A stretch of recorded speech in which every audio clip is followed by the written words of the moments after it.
کتوں سے ڈرنے والی معصوم لڑکیاں کسی گدھے کے عشق میں ٹوٹ جاتی ہیں۔ لوگ ناجائز رشتہ رکھنے کے لیے تو رب سے نہیں ڈرتے، لیکن اس ناجائز رشتے کو جائز بنانے کا سوچتے ہی ماں باپ، خاندان اور عزت کا ڈر لگ جاتا ہے۔ عورت سے اس کی عمر مت پوچھو، وہ اپنے پسندیدہ مرد کے ہر بوسے کے ساتھ دوبارہ پیدا ہوتی ہے۔ نخرے اور خرچے میں اٹھا لوں گا، لڑکی نماز پڑھنے والی ہو۔ اپنے اخلاق اور اپنے کردار کو ہمیشہ عمدہ رکھو، کیونکہ اس سے خون اور خاندان کی پہچان ہوتی ہے۔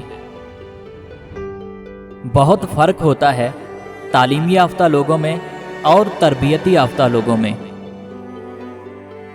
ماسک لگانا تو بس ایک علامت ہے، سچی بات تو یہ ہے کہ ساری انسانیت خدا کو منہ دکھانے کے لائق نہیں ہے۔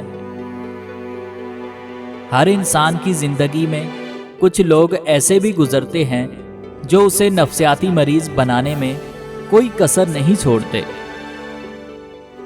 زبردستی عزت نہیں کروائی جاتی، عزت کروانے کے قابل ہونا پڑتا ہے۔ جن عورتوں کے شوہر ملک یا گھر سے باہر رہتے ہیں، وہ عورتیں ہمیشہ مشکل میں ہی رہتی ہیں۔ سجدوں سے رب کو اور اخلاق سے اس کے بندوں کو خوش رکھو، دونوں جہاں میں آسانی ہوگی۔ بارگاہ رب العزت میں دعا گو ہوں، اللہ پاک آپ کو اپنی رحمتوں اور برکتوں سے مالا مال کرے، رزق میں خیر و برکت عطا فرمائے اور ہمیشہ اپنی حفظ و امان میں رکھے، آمین۔